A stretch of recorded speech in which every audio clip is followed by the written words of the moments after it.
بسم اللہ الرحمن الرحیم فَسَتُبْصِرُ وَيُبْصِرُونَ بِأَيِّكُمُ الْمَفْتُونُ صدق اللہ العلی العظیم۔ آیت نمبر 5 میں لفظ تبصرو جو بصر سے نکلا ہے اس کے معنی آپ کی خدمت میں بیان کیے جا رہے تھے، اور اس کو زیادہ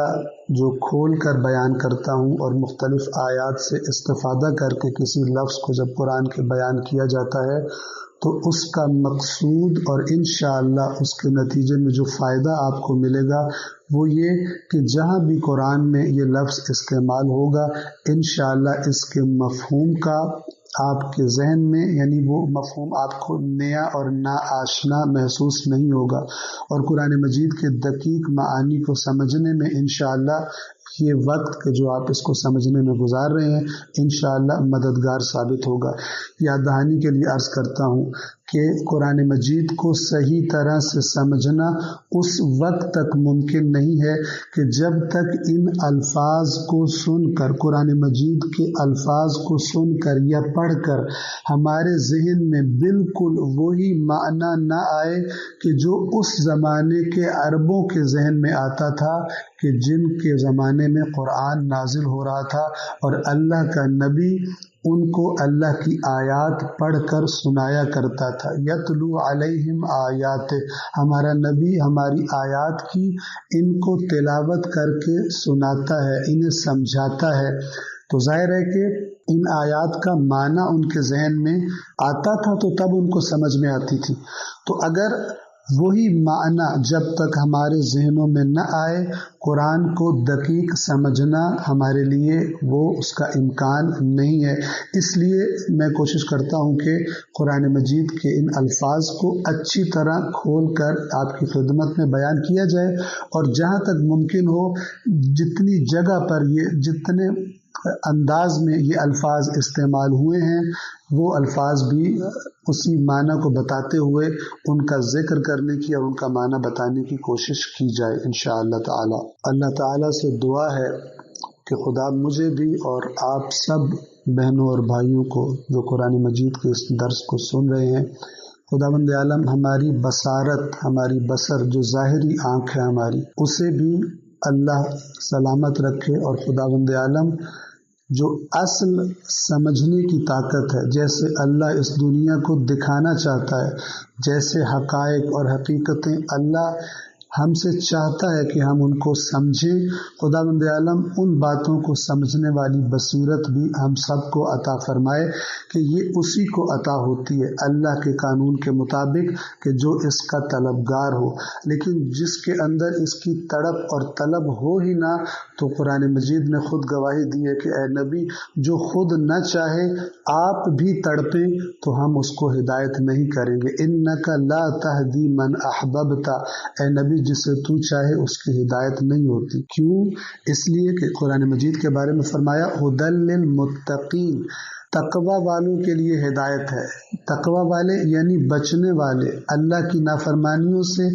بچنے کی جس شخص کے اندر خواہش نہ ہو، وہ چاہے قرآن پڑھے، چاہے رسول اللہ کے اہل بیت اطہار کے فرامین پڑھتا رہے، جس کے اندر بچنے کی خواہش ہی نہ ہو وہ احتیاط نہیں کرتا، سنتا بھی رہتا ہے اور خرابیاں کرتا بھی رہتا ہے۔ ایسا شخص قرآن کہتا ہے یہ اندھا ہے۔ فرمایا وما یستوی الاعمی والبصیر، بھلا وہ کہ جس کا دل حقیقت دیکھ لیتا ہو وہ اور جس کا دل اندھا ہو، یہ دونوں کبھی برابر نہیں ہو سکتے۔ اللہ کا نبی کثرت سے یہ دعا مانگا کرتے تھے، فرمایا کرتے تھے اللہم ارنی الاشیاء کما ہی، اے اللہ، اے میرے پروردگار، جو چیزیں تو نے بنائی ہیں، جو اس دنیا میں چیزیں موجود ہیں، جو ان کی حقیقت ہے مجھے وہ حقیقت دکھا۔ کیا معنی ہے اس کا؟ اس لیے کہ انسان چیزوں کے ظاہری حسن کو دیکھ کر بعض دفعہ ان کا دیوانہ ہو جاتا ہے، ان کے پیچھے دوڑتا ہے، لیکن اللہ جانتا ہے کہ ان چیزوں کا ملنا انسان کے لیے فائدہ مند ہے یا نقصان دہ ہے۔ لہذا بعض دفعہ انسان کو کوئی چیز بہت پسند ہوتی ہے لیکن اس کے لیے بہت نقصان دہ ہوتی ہے، جیسا کہ قرآن مجید میں اللہ تعالیٰ فرماتا ہے عسیٰ ان تکرہوا شیئا وہو خیر لکم، کہ بڑی نزدیک بات ہے یہ کہ تم کسی چیز کو تمہیں وہ اچھی نہ لگ رہی ہو جبکہ وہ تمہارے لیے اچھی ہو، وعسیٰ ان تحبوا شیئا وہو شر لکم، اور یہ بھی بہت نزدیک ہے کہ تمہیں کوئی چیز بہت اچھی لگ رہی ہو، تم اس کی محبت میں دیوانے ہو رہے ہو، وہو شر لکم، اور وہ تمہارے لیے شر ہو، تمہارے لیے خیر نہ ہو، تمہارے لیے اس کے برے نتائج ہوں، واللہ یعلم وانتم لا تعلمون، اور اللہ جانتا ہے اور تم نہیں جانتے، اللہ چیزوں کی حقیقت کو جانتا ہے، لہذا اللہ کے نبی نے فرمایا کہ اے اللہ، فرمایا کرتے تھے، کثرت سے دعا مانگا کرتے تھے، اے اللہ مجھے چیزیں اس طرح نہ دکھا جس طرح دنیا داروں کو دکھائی دیتی ہیں اور ان کی محبت میں، ان چیزوں کی محبت میں دیوانے ہو کر تجھے بھول جاتے ہیں، مجھے چیزوں کی اصلی شکل دکھا، اگر وہ چیز جہنم کی طرف لے کے جانے والی ہے تو مجھے اس کی وہ بھیانک شکل ہی دکھانا، اس کا ظاہری حسن مجھے غفلت میں نہ ڈالے، اور اگر کوئی چیز ظاہری طور پہ مجھے تکلیف دہ لگ رہی ہے لیکن تجھ تک پہنچا دے گی، اے اللہ تیری جنت تک پہنچا دے گی، تیری رضا تک پہنچا دے گی، تو میری ظاہری آنکھ کو وہ جتنی تکلیف دہ لگ رہی ہو، پروردگارہ اس کا حقیقی حسن دیکھنے کی مجھے توفیق عطا فرما۔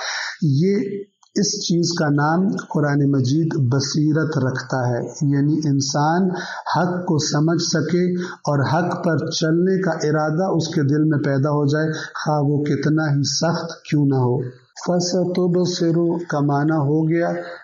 یعنی تو ان قریب آپ دیکھ لیں گے، یعنی اے نبی تھوڑا رکیے، آپ بھی دیکھ لیں گے، اور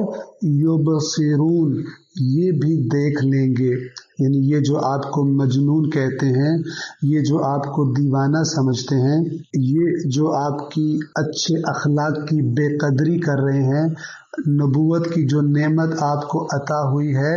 اس کا نتیجہ عنقریب کیا نکلے گا، اللہ آپ کو عنقریب کیسی عزت دینے والا ہے، اور ان کو نہ ماننے والے ہٹ دھرم لوگوں کو، جان بوجھ کر انکار کرنے والوں کو اللہ کس انجام سے دوچار کرنے والا ہے،